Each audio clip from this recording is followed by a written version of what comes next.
Well, U.S. President Donald Trump and Canada's newly elected Prime Minister Mark Carney have just finished their high-stakes meeting inside the White House. Trump received Carney in rather friendly manner. Both leaders shook hands with a smile on their faces. This is the first time that leaders of both countries shook hands after Trump made an offer to make Canada the 51st state of the United States. He made that remark to Trudeau.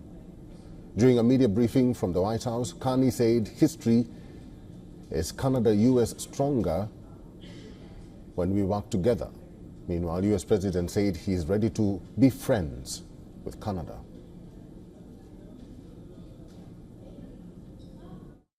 You know, the history of Canada and the U.S. is we're stronger when we work together, and there's many opportunities to work together, and I look forward to, addressing some of those issues that we have, but also finding those areas of mutual cooperation so we can move forward.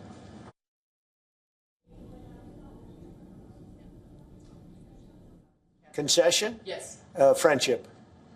But that's not a concession. No, we're going to be friends with Canada. Regardless of anything, we're going to be friends with Canada. Well, on Trump's offer to make Canada a 51st state of the United States, Carney said Canada is not for sale, while Trump said time will tell.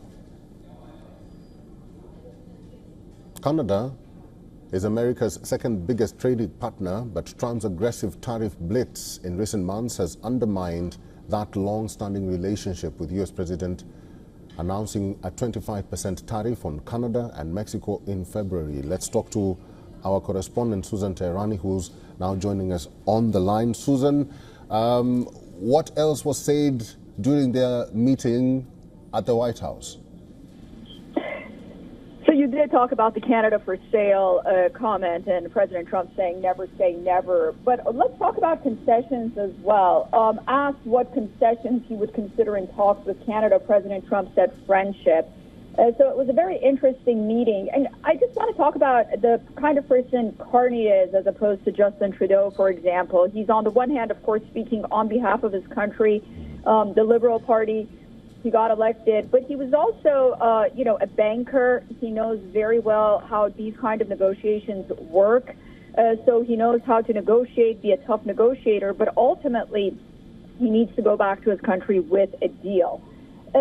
Again, going back to what kind of concessions President Trump was willing to give, he said that friendship isn't a concession on the one hand, and he also said that I just wouldn't be friends with Canada regardless of anything. We're going to be friends with Canada. Canada is a very special place to me.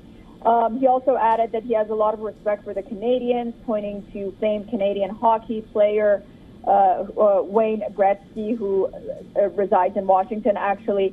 And he also, talked about other issues, which was very interesting. During that conversation, he just sort of talked about how he's made some kind of deal and agreement with the Houthis that they're not going to be attacking international ships, and that he takes their word for them as well. I think it was interesting that President Trump also has alluded to the fact that before his Middle East trip, there's going to be a big announcement. We don't know what that announcement is, but he took that time to make that comment while he was meeting with Carney.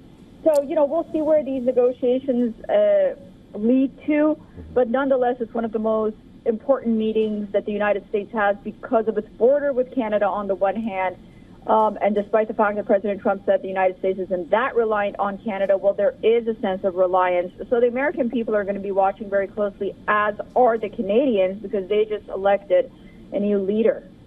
All right. Susan Teherani is our correspondent. Thank you, Susan.